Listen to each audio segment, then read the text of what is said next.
Mhm. Oui, Makamona le Bela est très important. Mais bon permettre un Ghana beaucoup plus renfermé parce que et qu'on faire fuiter pe ba stratégie na biso na kana biso. Mais ce qui n'a présenté bino yango c'est par rapport ya mituna na bino pour na kolongola bino déjà ba tension bozana on a nitu. C'est ainsi que nous avons présenté l'aspect musuto que moi malembe pour comprendre aujourd'hui et si ka tokomi déjà na mboka na biso. To le Bela pe ma matali plan na zupe Babylone musu depuis avant-hier. Merci na bandeko oyo bazali ko sala pe recherche ya ko bakela biso ba archive cachée. Le plan qui a été caché, comme la fois passée na expliqué bino, le plan où il y a déstabilisation, où il y a mise en place, il y a empire humain. Oyo nanga ake kokota na boato esili ko toda bato ebité côté makambo e bandelaki. Aye komi ko compliqué bango. Na représenter bino siko oyo ezalaki loko la charte. Ya bango ba plan nyonso na Nations Unies boza komona o ba komi lelo na bout du tunnel oyo. Makambo nyonso bango ba planifier ki na kati ya banini na bango si le temps nous permet to exposer tous ba documents nyonso awa mais na repartager le reste ba documents na kati ya groupe pour que nos communautés batanga na nous qu'ils prennent conscience pe ce matin to kota boye ba histoire ya mboka eza très importante. Pour ce boye histoire ya mboka te mukonzi nyonso akoya boko bandaka bundisa ye kaka. Bako bandaka ko instrumentaliser bino kaka. Et aza incompétent, aza tribaliste, tout ça bino pe oh ah. Yo ana tribaliste incompétent to bundisa ye. Boko développer mboka te. C'est ça piège au mundela tiela biso. Boka bouani de temps à autre pour que notre échouer na mission na biso. Alors ceux qui boyez l'histoire bien, vous maîtrisez culture bien, je pense vous serez à mesure ya ko supporter ezala muyandi, ezala mumbunda, muluba, mukongo, nani yo nyonso o akoleka à la tête du pays. Il suffit simplement toi appuyer. Bato wana bazaka na bango ba compétent pendia te. Po bazaka ba extraordinaire te. Bazaka bato lokola ba biso. Mais maboko na biso to tiaka bango yango nde sala keke ba mata ba koma na dimension moko boye ba kambaka biso. Alors, il faut nettoyer ba histoire wana. Même ceux-là qui pensent que minoko na bango ba kuko tiango à côté, ba privilégier minoko ya ba paya, bozo perdre aux puissances d'abino, kibobino ezo kima. Ya onde koti na biso tozongena na ba histoire. Lelo to robeta ne masolo wana. Rwanda alembi ba relâché déjà na France, bolandaki vidéo na tielaki bino mukolo mwa lobi. France alibi trop c'est trop en tout cas. Mindu kinyo se komika sur ngai. Lelo awa je ne sais pas, soit ça lobby ou soit au lobby, Trump doit se prononcer sur la question de l'Ukraine. Net lobaki que non, soit lobby makambo ya Ukraine.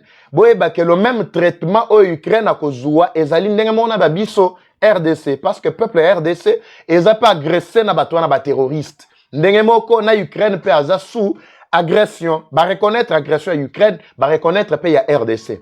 Tozo c'est la suite si possible na kozonga bino rapport na repesa bino lumière encore en passant. Voilà.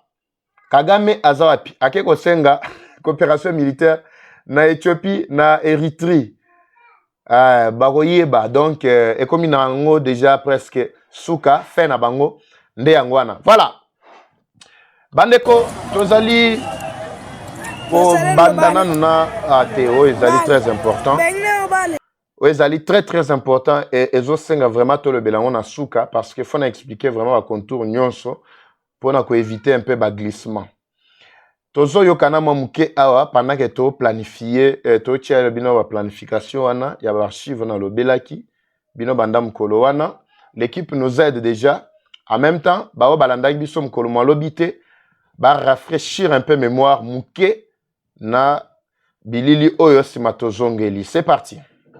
En République démocratique du Congo, 30 ans de vies brisées et des millions de morts. Depuis la Seconde Guerre mondiale, jamais un conflit n'a été aussi meurtrier. Le M23, milice appuyée par l'armée rwandaise, poursuit chaque jour son offensive et chaque jour donc en RDC, des enfants sont exécutés, des femmes sont violées et des êtres humains sont torturés. Le pillage du Congo l'a transformé en cimetière.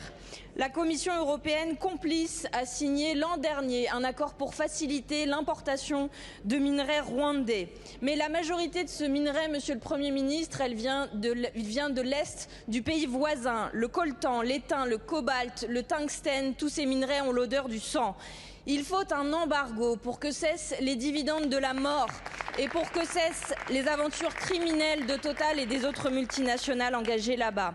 Aujourd'hui, je salue les artistes qui sont mobilisés avec Solidarité Congo. Je salue aussi les citoyens, les supporters qui refusent que se poursuive le partenariat entre le Paris Saint-Germain et le Rwanda, alors qu'il s'est affiché encore hier soir sur toutes les télévisions du monde. Mais la réaction de la France, elle, n'est pas à la hauteur. Les condamnations que vous faites par voie de communiqué aujourd'hui ne suffisent plus et nous voulons rappeler cette évidence. L'action de notre pays en faveur de la paix et du droit international ne doit pas être à géométrie variable. En RDC, comme partout, les criminels de guerre doivent être poursuivis et jugés. En RDC, comme partout, les frontières doivent être respectées. Patrice Lumumba a écrit « Nous ne sommes pas seuls. L'Afrique, l'Asie, les peuples libres de tous les coins du monde se trouveront toujours aux côtés de millions de Congolais qui n'abandonneront pas la lutte tant qu'il y aura des colonisateurs et des mercenaires dans ce pays. » Monsieur le Premier ministre, pour être aux côtés des Congolais, la France doit agir. Pourquoi n'a-t-elle toujours pas convoqué l'ambassadeur du Rwanda comme l'ont fait les pays voisins? Pourquoi n'avez-vous pas pris de sanctions économiques contre le Rwanda comme nous vous l'avons demandé il y a plus d'un an maintenant?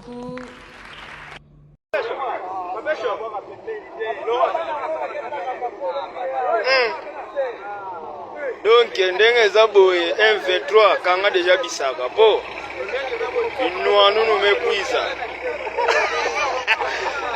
oh pena topare bango siko bien tokopare bango bien tala biloko ye wana ozomona wana 4 kio ezobimisa na babombe ndenge ozomona ngo bongo.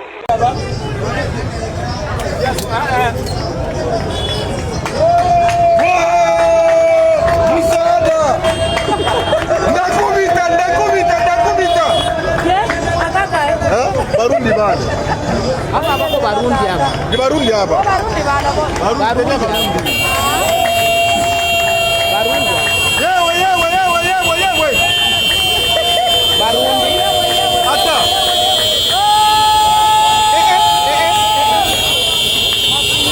Hivi habari nataenda watu wote bakule wanataka kufunga mizigo. Na hakuna kitu, ni basoda tu banakuya. Mungu wangu wote ungo sikie bakule mbali wakafunga mizigo.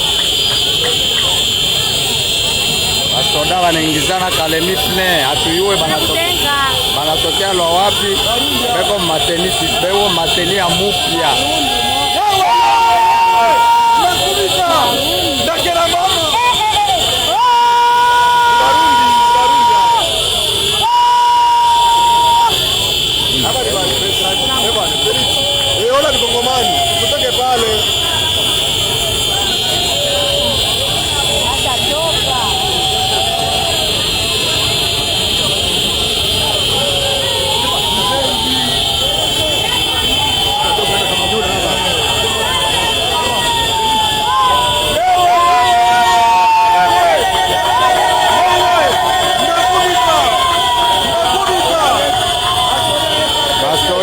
beko mingi sana mkalemi kwa sai ya magharibi. Mingi bote muko naona ni manamba na namba beko napita hapa mumbio. Tena mateni mupya tuye banatoka wapi? Jui masura yote atoyabaonaka tena bote kimo moya. Hapa ni bageni hapa. Très bien, merci Bandeko. Merci na mituna na bino nyonso. Merci na moni tozo mata déjà. Mais Bajem Ezo Matate, Bajem Matanan, Ousmane Ndongo, merci. Yana Debs, Wana Pena, Batuel Bosso Pena, Bimba Bileja, Babimba Bileja. Merci beaucoup. Akayembe Prince, Baleka, déjà en direct. Dousa Chomba, merci. Komara Eva Chou de retour. Eva Chou de retour. Waza Chou de retour. Merci Bandeko Balandi. Match est bien. Bon, autant la miniature, on a expliqué miniature parce que Batuninga Papa va mais l'icolo kuna tu comprendre te nini kuna. L'icolo on indique bien que c'est déjà la fin du régime Kagame. Obomoni l'icolo wana ndeyango. Merci beaucoup. Régime na bango suka. Nase boromona kotoyo bawaza kotoyo bazaka bawaza. parce que baoyo babundela mboka baza bawaza nde lo ozolinga na expliquer bopesa siko matoi. Merci. On démarre. Tozaka na kalimite tokomi da na kamituga toza déjà na bakwenyo soana. Voilà, pour permettre d'activer l'okoyo pour tokatana te. Pendant que tu freiner no bengi super voisin balamoko papa eva chouaye awa na bato ananga pe bafongoli ka matoyi boba yoka qu'est-ce qui se passe abo yoka te langage ça ba congolais boba yoka te très bien. Alors j'étais en train de dire que na bongisama elokoyo to décoller. Bozali kolanda biso na Katia France, bozana États-Unis, merci.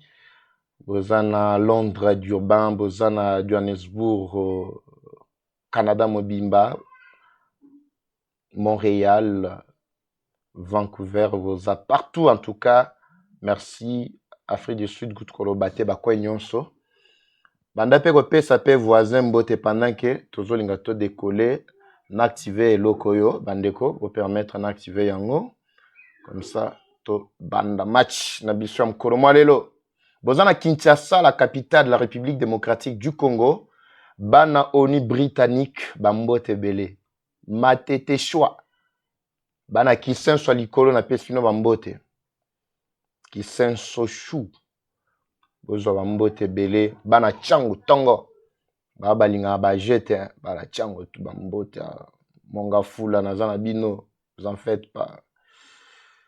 Hôtel Malebo, besoin de Kitambo magasin Bambote. Ça va.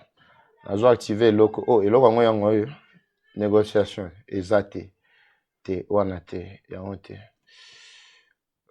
Ça va loco ezate technique. Vous pesa ngandela batu ba ozela ngai ezanini. Très bien. Là ba caprice technique ezongi nango na nzela pour les loto zalia. Merci Eva Chou, déjà des retours, Bandeko Balandi. Ça va, on démarre. Négociation ezate, talibino ezate.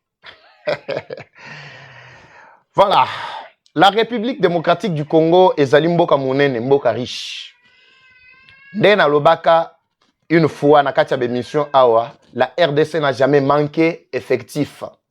Na kati ya effectif na biso, beaucoup ba infiltré. Makambo tozo boya, ya onde zo songele biso. Ba infiltré makasi.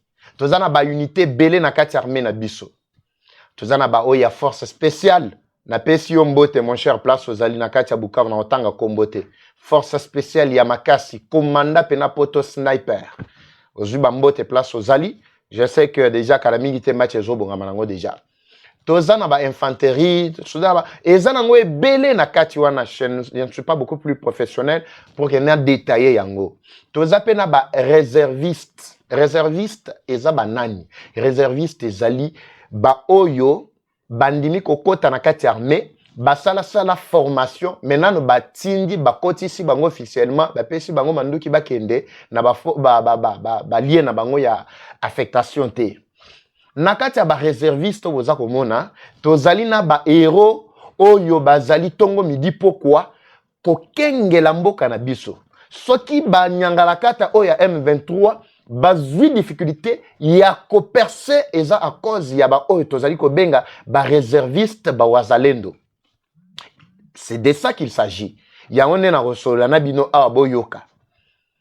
Alors monguna pour contourner pour kolongola bana mboka wana ba wazalendo na kati ya ide asali nini abandaki déjà ko coopérer na ba chef to ba généraux ya ba wazalendo parce que wazalendo officiellement bazali ba réserviste armée na biso wazalendo aza rwandais wazalendo nena expliquer bino la fois passée aza congolais 100%.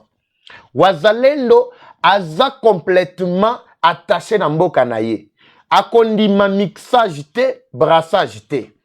Soko yoki wazalendo moko atelemi azo bisabino ke non awande tomoni boye comme ça fatia solo la kana ba M23 aza wazalendo te.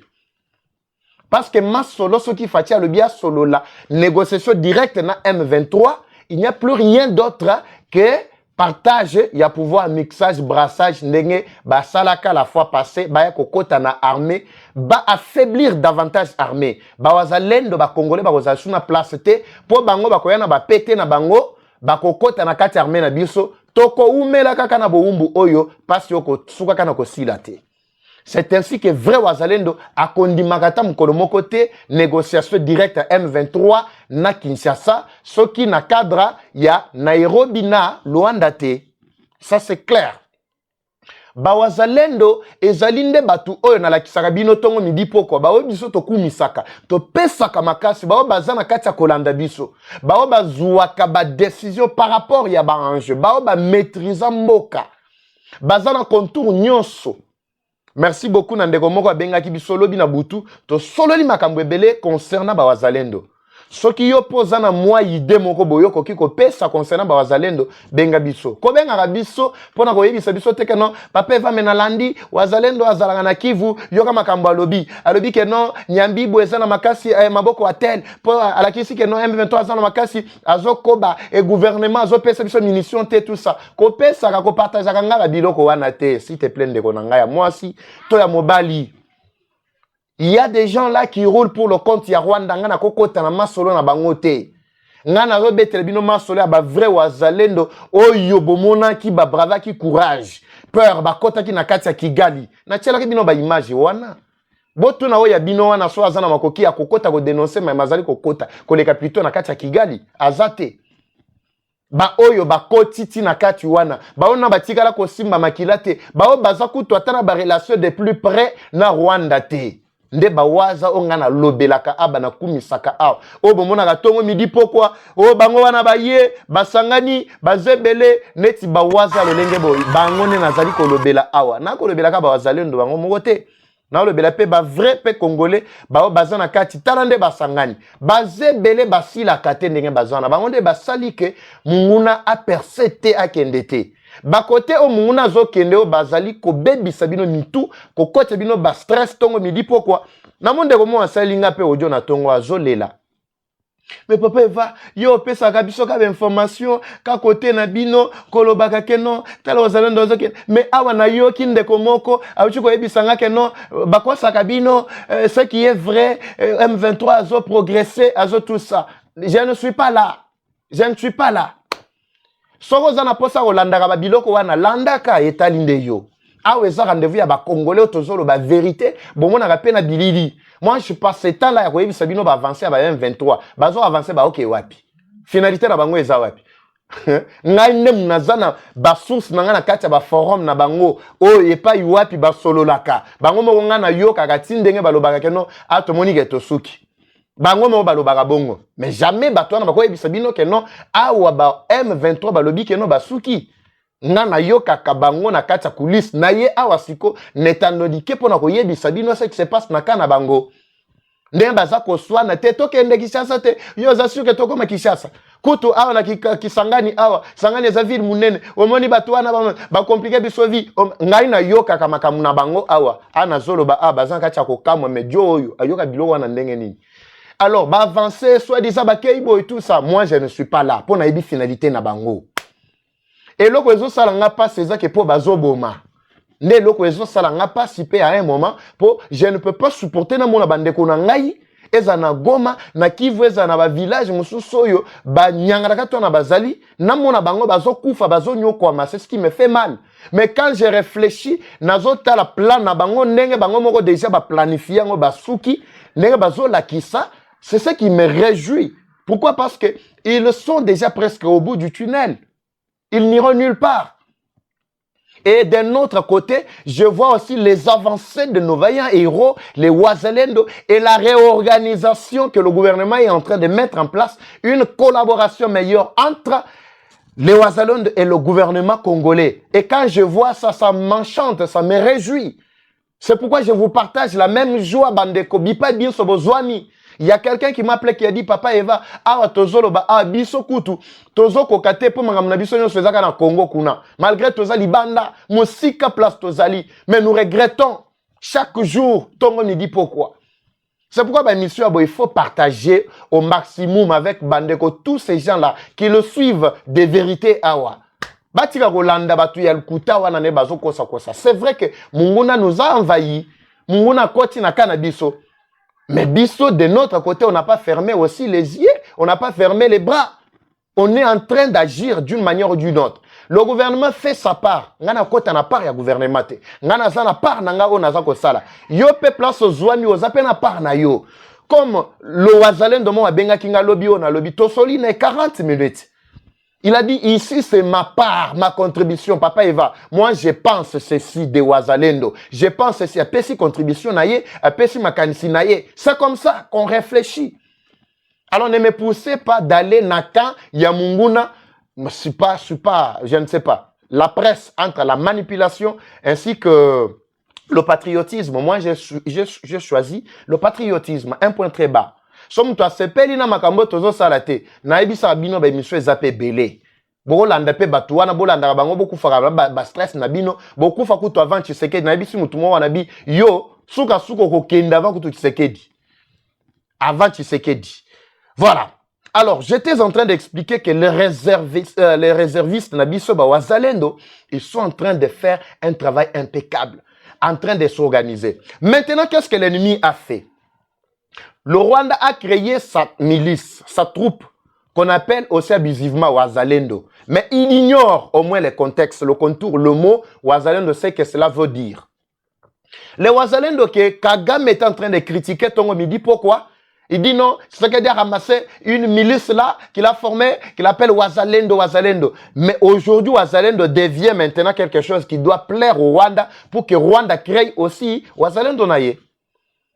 Alors, le corps va créer Wazalendo na bango, va créer pe FARDC na bango, va créer pe ba armée burundaise na bango, va créer pe oya bango Sadek oyo alobi ki azo retirer tout ça, a retiré naye, a retiré naye. Il a échoué à sa mission. Au contraire, plutôt moi je pouvais être content, yakoyoka ke bazo tracé, ba dresser plutôt bilan na bango avant ba procéder na retrait. Mais vous avez suivi, aucun bilan. Ils sont venus avant même les attaques. Il y a Goma, Bukavu et partout. Qu'est-ce qu'ils ont fait pour empêcher que Batouan na bakota? Beso balogi et Bazo se retirer. Et comme ça, le biso passi, wapi. Ni chaud, ni froid. Toza kunate.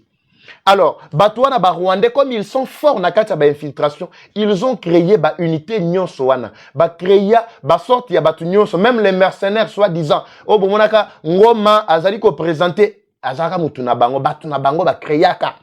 C'est comme ça que l'ennemi opère. Ils ont dédoublé, créé ba faux Congolais na bango. Oba sala lisanga oba bengi AFC, Alliance des faux Congolais. C'est ce que veut dire AFC. Ba créé loko na bango wana. Donc on a ba Congolais oya mitu, soi-disant. Ba Congolais te. Mais quand ba Rwandais ba tout moko instrumentalisé, oya insuffisance na mitu, ba tche bango na katia lo moko boye. C'est ce qu'ils appellent alliance. Ba Congolais bazole là, ba lobi passe leki, biso toye ba libérateur, toye pour ko libérer mboka tout ça. Na ba moi poignet moko ya batu moko boy, baza na katia Kolanda. Sikoyo na katia ko eloko wana créaka confusion à Makasi. Boyebi bien même dans nos institutions, nous avons des infiltrés à Makasi. Maintenant le gouvernement de son côté, qu'est-ce qu'il a fait? Je suis en train d'analyser Bandeko. Bolandanga bien. Aujourd'hui, je vais beaucoup parler. Ceux-là qui ne me supportent pas, tant mieux. Merci beaucoup. Merci beaucoup, Bandeko. Namoni déjà, Bangouma ya Makasi. J'aime pas Mata. Ça va. Je vais parler, ne vous en faites pas. Aujourd'hui, je suis là pour me défouler. Parce que l'obito sola qui était. Na Europe, c'est bien une explication. Si vous avez mituna, botiga pe mituna na kati ya commentaire en direct. Botigi mituna na bino, botigi pe na ba WhatsApp tout ça, tokozonge la yango. On a expliqué bino ba contour parce que ngana linga na zonge la kana début. Ceux-là qui ne me supportent pas, wan etali bango. Voilà. Ça va. Ça va. Coller à makambezo zonga na normal. C'est bien. Voilà. Je disais ceci, Bandeko Balandi. Dans l'entretemps, besoin Matiapé, j'aime belé pour que live en abisso est vraiment stable. Nabisabino que je vous offre la bonne qualité. Si vous me dites que qualité est bien, vous réclamez, et ça droit nabino. Je peux pas passer ici, na image, il y a faux, il y a tout ça. C'est comme si on peut sabino poaté. Vous méritez plus que ça. Alors, lokola déjà et loko wana ekoti saki mbulu yeke na kati ya ba institution na biso, que ce soit na ba institution, que ce soit na armée, que ce soit wapi infiltration ya makasi. Le gouvernement, j'ai réfléchi et j'analyse aussi ainsi. Le gouvernement a pensé autrement. Le gouvernement a pensé autrement. A pensé ndengenini, a pensé na ko créer, na ko valoriser Otobengi Wazalendo, Otobengi les véritables compatriotes, ceux-là qui soutiennent Tongo Midi. Pourquoi? Mboka Nabango, celui qui soutient la nation, soutient indirectement le chef de l'État. Soutient directement le chef de l'État, indirectement le chef de l'État. Alors, à valoriser bango, à pesi bango statut, bakomi ba réserviste, armée réserviste na biso. Mosala bazali ko sala ezali kutu, makasi koleka ba infiltrés qui sont soi-disant les commandants, les ceci, cela à la tête yamboka na biso. Voilà, à la tête yamboka na biso. Nakati ya bawaza oyo Tshisekedi a valorisé, nde toko zua ba commando, toko zua ba généraux, toko zua batu oyo bazana mutema ya kobundela mboka na bango. Nde na kati ya bawaza oyo bozali komona. Alors, lokola bawazalendo bakoti déjà na statut ya ba réserviste, ils ont droit déjà na une autre forme. Et sengeli balata bango forme moko boye, baye bakeno bango yeyo, bawaza bango yeyo. Nano estilité. Oh, baza komona, ezali parmi ba réservistes, ba oyo baza ba véritable patriote bandimi, ko sale la mboka na biso. Ndenge baza boye ba inondé déjà, ba kote nyon sur Sud Kivu. C'est en provenance de Kalemi. Tant baza ko uta Kalemi, oyo, et ko sale ma vidéo loko le fuita ki nango déjà, j'étais obligé à ko expliquer bino. Baza ba Urundi te. Comme vous avez entendu parler, les Urundi, les gens, baza ki na beaucoup na, ba nini belé, tout ça. Bazoe bate soki ba Burundi, ba Urundi, baza ba nani en réalité, bazoe bate en réalité, qui sont ces gens-là? Alors, il faut que je vous explique, ce ne sont pas des Burundais, ce sont des Congolais, des patriotes. Ba bazae lokola ba réservistes na biso. Ba fanda ki ba lobi biso mabele nde tokoku fela. C'est ainsi que omoni baye sikona design ya sika. Na design ya sika pour que bazala différent na ba oyo déjà basi ba trikaki na kati ya soi-disant na armée na kati ya soi-disant na bawazalendo mususu boko banda komona bawazalendo bakozala bien organisé bakozala na ba équipement nyonso esengeli parce que tout est déjà arrivé. Botu Olanda ndeko wana tango azalaki koloba awa je crois na kati ya en République son Nathalie bien du Congo, te oya ya nini oyo te mais je pense c'est zaki na kati ya parti oyo tango azali ko faire fite biso ba biloko oboza na kati ya komona biloko boza na kati ya komona ezali ba bato ya bitumba pamba te bato o eye pamba te mutu mozo tuna nga pona bise place bato ezali na koloba te comment expliquer que ba équipement makasi boezo ya mais bazalendo bazali ko s'organiser te. Je vais le dire parce que Bolanda qui na ba réseaux sociaux déjà et fuita qui nango partout.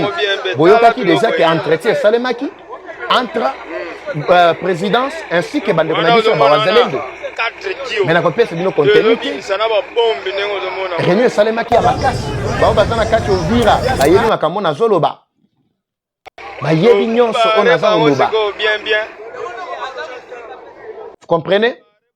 Alors, c'est pour vous dire qu'il y a une organisation qui est mise en place. Bawazalendo baza tellement ébélé. C'est ainsi que l'émission na biso lokora balandarango partout, na présidence kuna, je vais lancer le même message au président de la République. Le même message. Na ba oyo so bazali, na ba attribution na bango, na kota la maima tali, ba soda na biso, ba wazalendo oya bitumba. Batale la batu oyo wazalendo. L'Amérique c'est bien. L'Amérique peut venir. L'Amérique peut venir, le coup la base, calamité, la base américaine, et qu'aux parce que l'accord est en cours. Mais la véritable armée à Trump, moko lobaki yango. Prochainement, je crois, na kotie les ba image. Alobaki yango lobby, même si l'Amérique pouvait venir, c'est pour sécuriser o ezali lokola bandini ba intérêt na biso intérêt commun 50-50. Mais maema talimbo kana bino mobimba esengeli ba véritable patriote bango moko bazana pona ko kamba. C'est ainsi que bato biso to tiela mutema eza ba oyo. Eza lisusu ba wana te.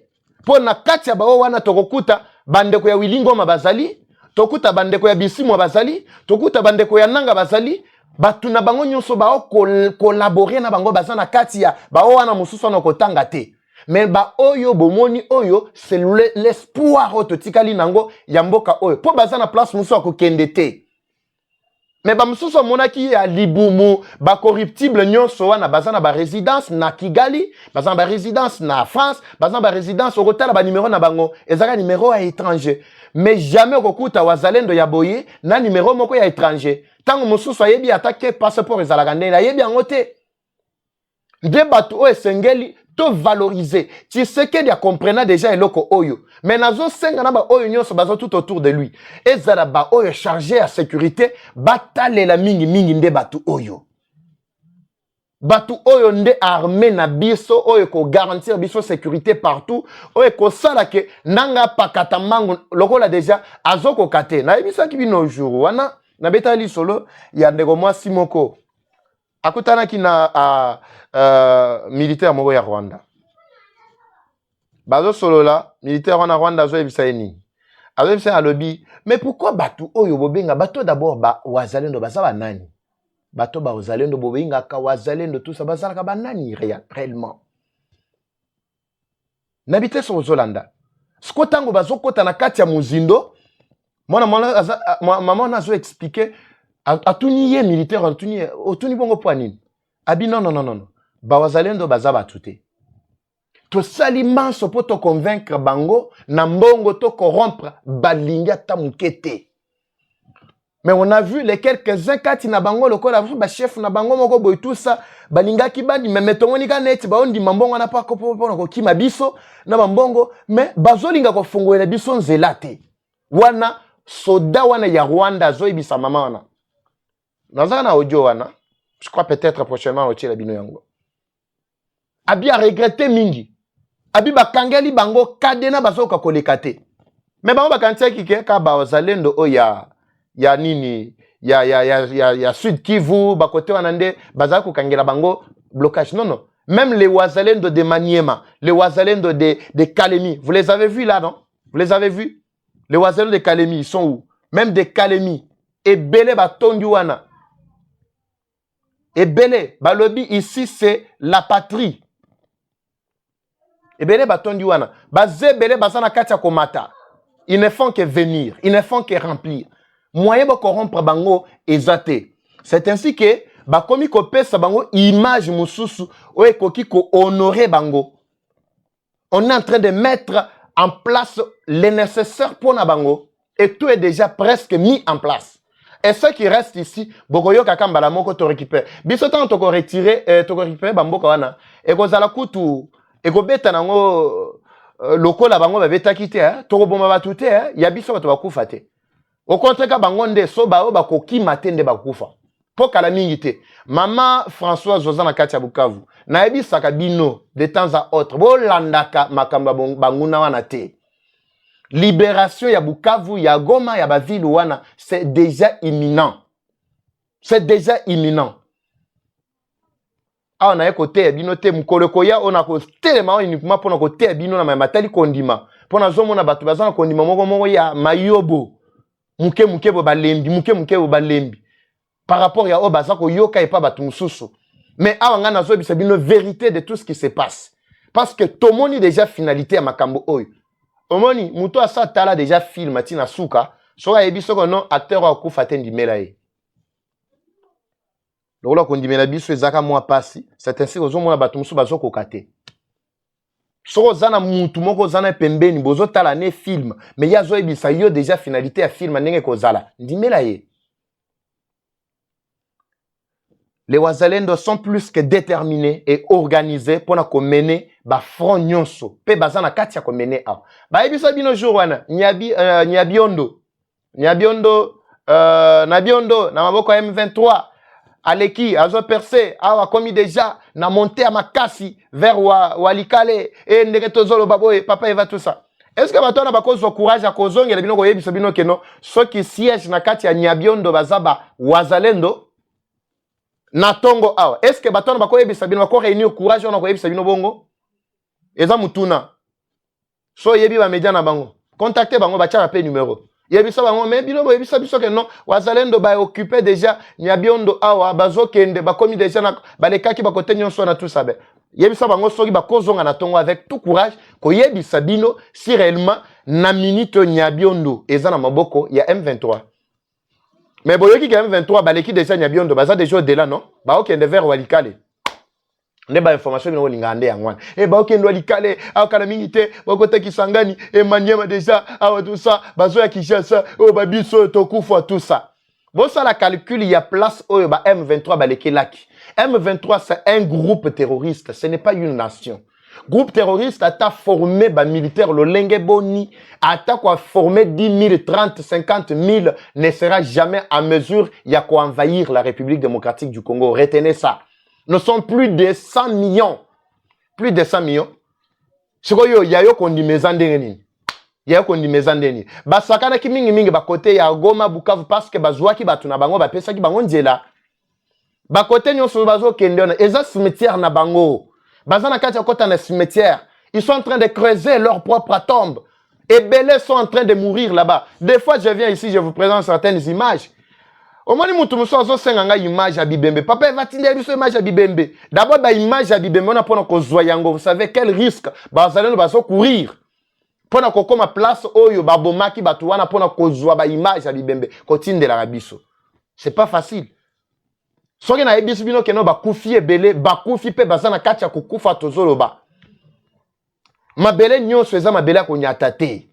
Bango bazo tambola na nini na saka nini baza na sakata mon côté yebisanga nan yango zo mona place no bazo nyata eza nduta ezo kotia bango na kati yo kanti ke no pote se sila kite nduta etikali okoti ale o melani. C'est comme ça que ça se passe. C'est comme ça que ça se passe. Botika bango makelele wana basalango ngana lobaki to pesa ngo ka 2 mois 2 mois na ko kite boki déjà ba bien souffler boki kite. Ah, bao ba landagate, bao ba yoka ka ba media na bango awa ba koti na mboka tel, ba zokota bo tout ça. Ba bandi ko multiplier na ebisa binote. Ba bandi ko multiplier déjà ba point de presse. Kigali, Tongo Midi pourquoi? Je vous avais déjà averti. Na ba anglais, pe na Kinyarwanda. Na baki kala mingi te o ya Uganda akobima pe na silence. Trop c'est trop. Po ba acculer ye pe mingi akobima na silence. Et comme il est là, nanga sali, lobby Kagama sali tout ça. Et puis bo yoka bazalaka na discours te si ce n'est que ko attaquer Tshisekedi kofinga Tshisekedi koloba na eloko la tribaliste koloba makambo lukuta. Ils ne vous présentent pas le plan qu'ils ont pour sauver soi-disant le pays. Na onyon so bango baloba que ce soit Kigali ne parle pas des mots qui rongent maintenant l'économie de son pays. Loko ba moni yeke no akomi tata moko bona suka mindele ba melie awa siko ba lâcher bolandi France suka masolo. Alors bandeko boyoka kabilobela ya batuana te, nous sommes là pour vous éclairer autour de tout ce qui se passe. Bandiela nyonso ba M23 bazako leka kotambola Tongo Midi poko bazo kende ba avancer tout ceci cela. Baza lusu na moyen ya kozonga simate. C'est ça que vous devez retenir. Ils n'ont plus la possibilité de retourner parce que sima déjà c'est déjà miné. Renfort na bango ekoyate ekoyela nzela nini parce que tout est déjà bloqué sima na bango. Nyabiondo, balekaka na Nyabiondo, bazwaki nzela bakamata po bakela bakota Walikale tout ça na ba territoire Walikale bakoti. Siko na Nyabiondo wana principale route, ah tozolo ba bazalendo ne bazali. Siko bakonzonga sunde nini. C'est pourquoi bango moko ba yebi ke ne bazokende bongo, ba musu bakoki mela côté ya Idiwe loko bomonaki déjà et bakoti na territoire Idiwe ah ne bakoti boye déjà bazokende porte ouverte avec Kinshasa ba deko tout ça. Ezali bazoluka place bakoki ko kimela. Pour partir au essai kendaki déjà moyen bazonga boyezate bakomo lukana bango pe bakoko kende kokotela wapi eza libulu déjà bakoti botika bango bakende tout ça. Nous les actions que nous allons mener d'ici là, je parle pour na ba wazalendo wana zolo bela makambo ya ba FRDC na ba snipers te parce que ba snipers na biso pe bazali déjà ozake awa bako banda ba déclencher pe ya bango mais na zolo bela ba action d'abord il y a arme populaire il y a population na biso wazalendo yo mto finga ka o décourager ka bazalendo tongo midi poko tout ça naza na posa okomaka pe na kati ya ba commentaire opesa contribution na yo oyebisa biso ce que tu penses de wazalendo contribution na zolo bela zaka teke non na biso bino ke botinda 10 000 botinda $100 $200 totinda wazalendo lukuta soki mutema no esepeli yo moko tindi mengana ko tikala ko yebisa bino bongo te so esepeli otindi mais ce que nous voulons ba idée na bino ba initiative na bino to sangana ta ke patriote to réfléchir atako bambongo buninga botinda ba 50 100 200 300 mais bo fan de longo bo réfléchir autour il y a ce que vous pouvez faire parce que ba libérateur ya mboka oyo ezande ba wazalendo. Quand je parle de wazalendo c'est moi qui suis ici. Je parle de toi, patriote, je parle de wazalendo qui sont au fond en ce moment en train de kolembisa bango. Botuna déjà, bao batambola na kaziba, bozana kaziba. Boyoki solo. Boyoki solo.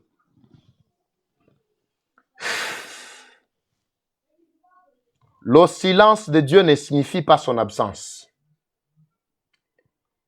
Le silence de Dieu ne signifie pas son absence. Ozali kosambela, mais li kesi yo. Il y en a qui sont en pleine prière pendant que je parle. Vous priez, mais la situation de l'Est ne fait que s'empirer. Vous commencez même à douter de vos prières personnelles. Ne doutez pas. Yo muto comme ko douter na lo sambo na yo. Le silence de Dieu ne signifie pas son absence. Il y en a qui sont en pleine prière pendant que je parle. Vous priez, mais la situation de l'Est ne fait que s'empirer. Vous commencez même à douter de vos prières personnelles. Ne doutez pas. Yo muto comme ko douter na lo sambo na yo. Le silence de Dieu ne signifie pas son absence. Il y en a qui sont en pleine prière pendant que je parle. Le silence de Dieu ne signifie pas son absence. Le silence de Dieu ne signifie pas son absence. Soki nzamba zana makoki akoyoka mutu moko na ba souffrance na ye, asalele pe bolam, mais à combien plus forte raison toute une nation comme la RDC. À combien plus forte raison Deni bozolemba boy. Bozolemba po weki ba fausse information ya munguna pesi bino bolembi. Soki pena na ndambe na ngai il faut kana banda ko zwela bino ata ba voice ba element sonore ya makambo ya bananga wana po boyoka degré o batwana ba komi de yana suka et puis eza nango prévisible ezo senga kutu na illustrango na ba odiote na ebisa bino makambo mai matali dialogue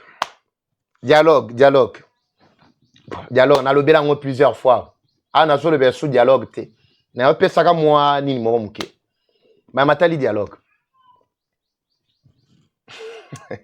Maman, ce qui sanga moko. Merci beaucoup. Bo pesanga tana na ma commentaire na bino. Lorenzo a lancé à lobby. Il annonce dans les jours à venir le dialogue direct Kinshasa M23. Bota l'agitation. Nabisa binoti. Batwa nanga ba sepeli nanga sepeli daga sepeli amati e nzambe nanga itolongi. Bolanda ki bango te bino batu bolanda bango. Mais bolongi neni bino bozana manduki, bozana avancer, percer à makasi, bozana en position de force.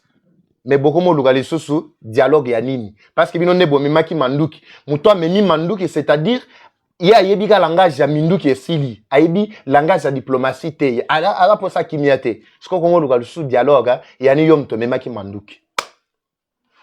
Après Mikolo, bamano zelaba yoka position officielle ya Kinshasa. Na bisa bino ke loko nezaki nango ka initiative ya Luanda. Tshisekedi était clair, ayebisa bino makambo na banda jour wana, bino boyoka ka ye na pasi. Tshisekedi yebisa biso, est-ce qu'on négocie na M23? Je ne veux pas discuter avec des pantins. Ezanango clair, o alobi wana Tshisekedi. Abengi bino ba pantin. Bozong c'est la vidéo wana. Bozong c'est la vidéo wana. Il continue à tenir sa position. Le seul cadre est Zalika cadre te bisaki bino ya Nairobi na Luanda Sili. 27 Boko melangana no résolution na kati ba commentaire na sekana mamuke. Klebo wana biso eza nini? Nani ayebi klebo wana biso wana? Nego moko melangana kati ya banini wana vanga mona loba. Na yiko loba nga moko te. Klebo wana biso eza nini? Klebo wa eza nini?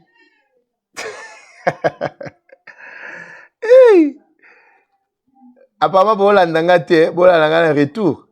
Bayebi déjà ke bakosuka na CPI. Eza nango facile ba kende kosuka na CPI.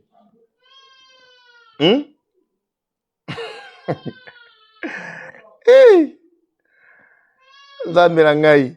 Ba libérateur baza na kati ya koboma peuple ba yei ko libérer. Baza na kati ya ko détruire mboka o ba yei ko libérer soi-disant. Baza na plan ta mon côté, quel plan? Ces gens-là vous ont déjà présenté, il y a libération na bango soi-disant. Résolution na biso. Kleboa.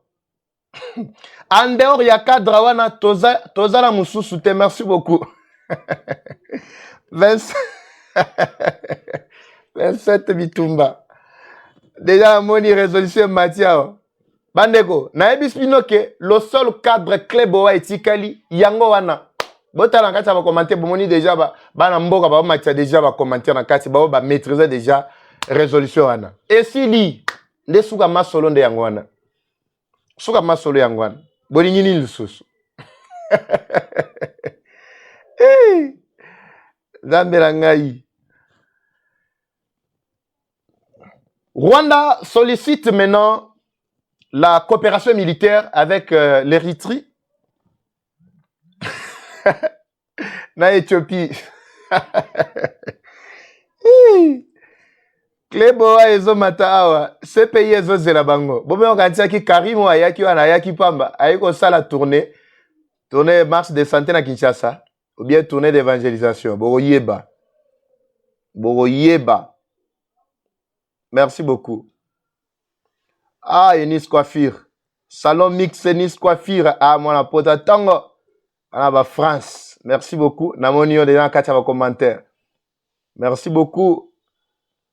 Boagana nous l'infiltration Anna. Salon mix Enis Coiffure. Na voit qu'il est bien ça calme. Aïe aïe aïe, merci beaucoup. Merci à tous ceux-là qui pensent à nous. Ba chat nabino super chat. Super thanks. Vous allez soutenir Moussala Oyo. Boboa ki mike bozanango. Na chat en direct ko sala pe ba bien mo boye. Merci beaucoup. Nzamba pambola bino. Et yindi na kati ya Rwanda. Kagama leli alobi. Sobotiki ngai. Na ebite soki na kosuka wapi. Akeko lelela nani Érythrée. Mais qui connaît bien l'histoire, il y a Érythrée. Érythrée est une sous-nation. Aïe, aïe, aïe. Et Touti, en tout cas, Touti, pardon. Touti, boza compliqué na moni. Wana bango. Bakeko Luka. Opération militaire. Bagoyeba. Botala bango bien bilongi na bango nyonso wana. Résolution Kleboa 27 Munduki au Congo. Ousmane Ndongo. Merci beaucoup. Negoma ebisinga bi papa eva toko mata mukandati. Nanga vendre.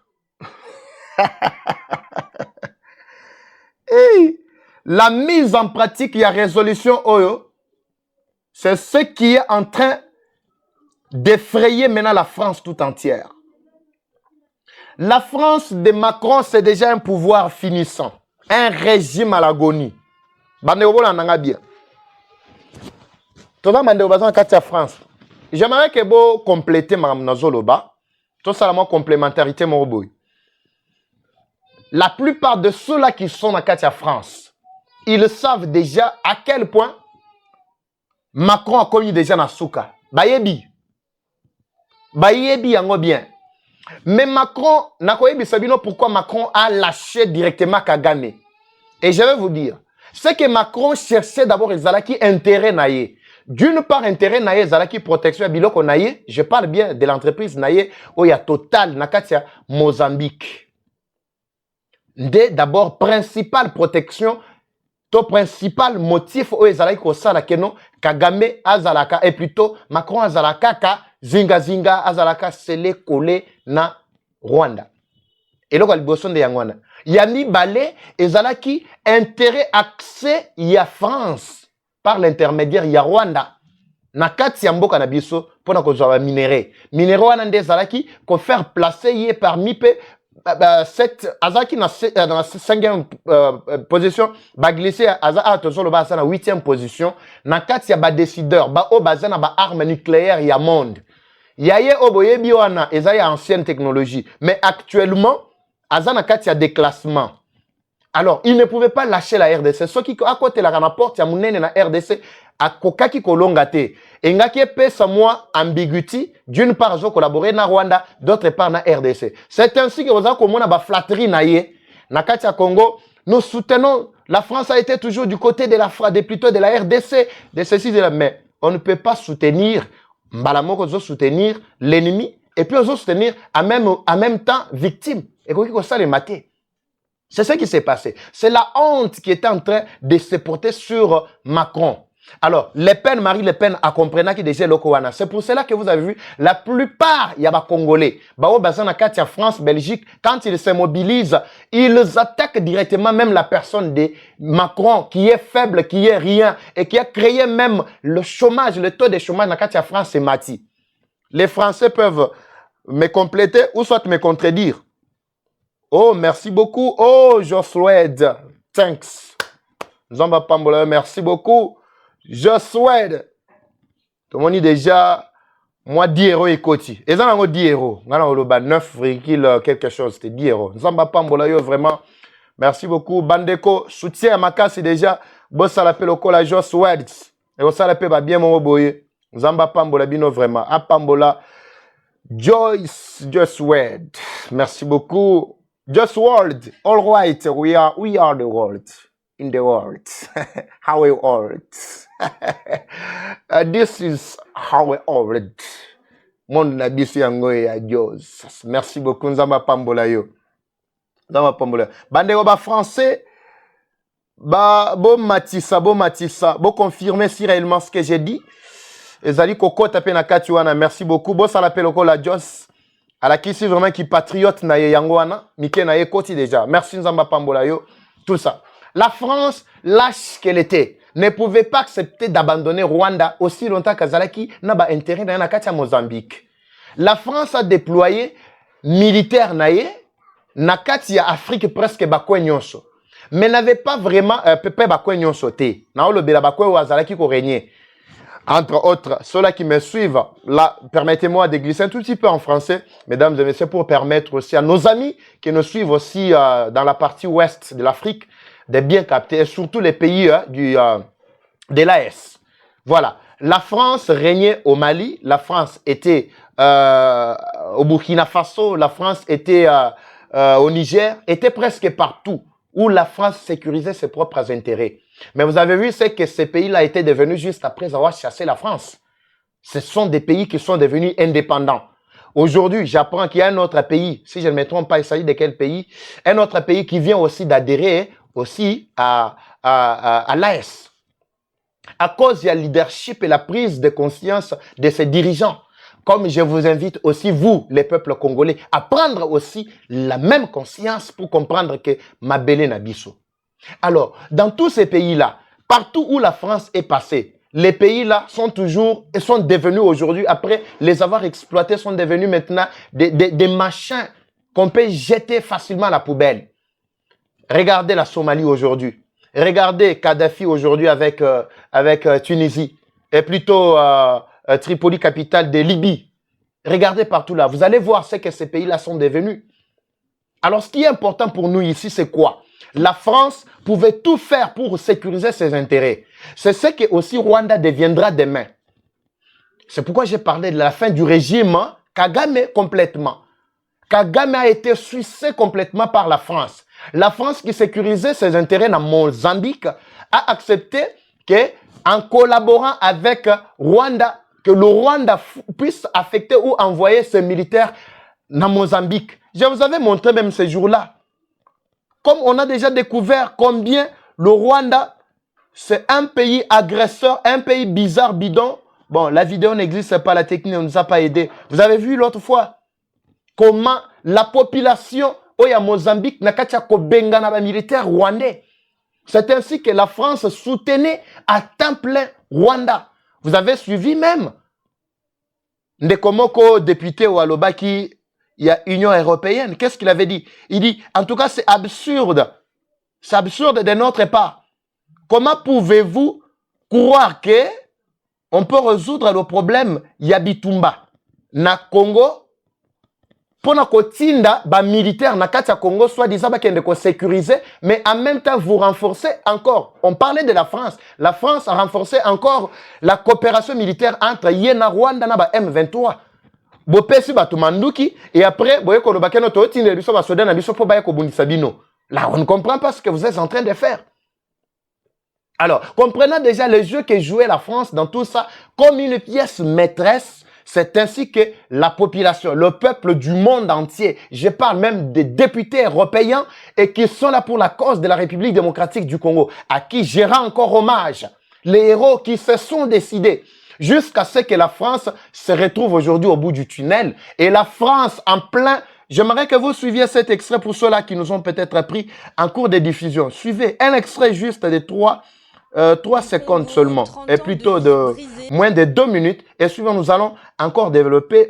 Je voulais bien être complémentaire avec ce que je suis en train de dire. Suivez d'abord ça. En République démocratique du Congo, 30 ans de vies brisées et des millions de morts. Depuis la Seconde Guerre mondiale, jamais un conflit n'a été aussi meurtrier. Le M23, milice appuyée par l'armée rwandaise, poursuit chaque jour son offensive et chaque jour donc en RDC, des enfants sont exécutés, des femmes sont violées et des êtres humains sont torturés. Le pillage du Congo l'a transformé en cimetière. La Commission européenne, complice, a signé l'an dernier un accord pour faciliter l'importation de minerais rwandais. Mais la majorité de ce minerai, Monsieur le Premier ministre, elle vient de l'Est du pays voisin. Le coltan, l'étain, le cobalt, le tungstène, tous ces minerais ont l'odeur du sang. Il faut un embargo pour que cessent les dividendes de la mort et pour que cessent les aventures criminelles de Total et des autres multinationales engagées là-bas. Aujourd'hui, je salue les artistes qui sont mobilisés avec Solidarité Congo. Je salue aussi les citoyens, les supporters qui refusent que se poursuive le partenariat entre le Paris Saint-Germain et le Rwanda, alors qu'il s'est affiché encore hier soir sur toutes les télévisions du monde. Mais la réaction de la France, elle, n'est pas à la hauteur. Les condamnations que vous faites par voie de communiqué aujourd'hui ne suffisent plus et nous voulons rappeler cette évidence. L'action de notre pays en faveur de la paix et du droit international ne doit pas être à géométrie variable. En RDC, comme partout, les criminels de guerre doivent être poursuivis et jugés. En RDC, comme partout, les frontières doivent être respectées. Patrice Lumumba a écrit « Nous ne sommes pas seuls. L'Afrique, l'Asie, les peuples libres de tous les coins du monde se trouveront toujours aux côtés de millions de Congolais qui n'abandonneront pas la lutte tant qu'il y aura des colonisateurs et des mercenaires dans ce pays. » Monsieur le Premier ministre, pour être aux côtés des Congolais, la France doit agir. Pourquoi n'a-t-elle toujours pas convoqué l'ambassadeur du Rwanda comme l'ont fait les pays voisins? Pourquoi n'avez-vous pas pris de sanctions économiques contre le Rwanda comme nous vous l'avons demandé il y a plus d'1 an maintenant? Très bien, vous avez suivi Bandeko Balandi. Oh, Yana Deps, merci beaucoup. Yana Deps, wana pena, suka pena ba soutien. Zamba pambola yo, vraiment mutunangai. Wana pena, ezaka ochebo, mbaramo ye wana. Namoni déjà contribution na 10 euros et koti, merci beaucoup. Faites aussi comme Yana Deps, Bandeko, et kosala pe ba bien mo boye. Yana Deps, ah, moi kombongo we lengi boye. Yana Deps, Joyce World. Merci beaucoup. Yana Deps, Joyce Yana Debs Just World. En tout cas, merci beaucoup pour la contribution. Nous avons pambola yo. Bandego bo matiape bo salape le rôle baninga. Et go sala ba bien moko. Alaki si vraiment patriotisme. Naye ya solo solo. Merci beaucoup. Bozebele. Ah, pour nous sécuriser live, Tomati Sawana Yana Debs. Tozo sécuriser yango. Ayo komika makambo ba congolais ba momo ba mizueli makambo na bango na maboko. Ba ngo moko. Merci beaucoup. Bozolanda bandeko. Ce qui se passe déjà, Ezola qui sait déjà que tout est déjà cuit. D'être le carotte déjà cuite. Effectivement, la France, pour ses intérêts, il y a la multinationale ainsi que Total, pouvait accepter tout au détriment de la République démocratique du Congo. Mais quand le monde a été touché, le monde a été alerté sur la nécessité, l'urgence d'agir dans ce pays, à cause, il y a des démarches diplomatiques de tous les Congolais. Je parle de tous les Congolais. Ici, je ne vois pas le gouvernement, je ne vois pas qui que ce soit, tout ça. Je parle de tous les Congolais. C'est ainsi que vous avez vu la France aujourd'hui lâcher facilement Rwanda. Et Rwanda, j'ai peur que le peuple rwandais puisse subir atrocité, puisse subir maintenant une crise qui ne dit pas son nom. Parce que Kagame, comme vous le savez, son objectif, c'est de cacher l'image. Vous présentez une bonne image, il y a Batu Oyotobengi Banani, Kigali. Et il vous dit, non, Kigali est la capitale de ceci, c'est cela. Vous verrez maintenant ce que Kigali va devenir. Parce que Bazar ko soutenir yé, Batiki, tala kota komiko kimela. Est-ce que Kamere, Kigali, plutôt Mutuya, Yanani Oyo, Kagame, est-ce que Kagame pouvait vraiment tendre la main à Eritrea pour une coopération militaire? Na Éthiopie, na Batouana, ils ont quel bazana militaire, bazana nini militaire, nini il faut bien copier ça Rwanda pour que Rwanda continue musana na inakata Congo. Bon, moni finalité, hein? Finalité nde yangwana. La France était contrainte, malgré l'hypocrisie naïe, à Komaki Nasuka, était contrainte de lâcher facilement Rwanda. Bandeko Balandi, je pense qu'il est temps vraiment pour comprendre les contours de tout ce qui se passe aujourd'hui. Makambo tozana kati ya komona na mboka na biso ezali très important et sengeli biso vraiment tout talelango bien, tout talelango bien. C'est ce qui se passe aujourd'hui. C'est ce qui se passe aujourd'hui. Bakomi na suka masolo ya kleboa. Voilà. Voilà. Tout Congolais partout il est, il a l'intérêt de soutenir Moussalo Touana Kachagosala.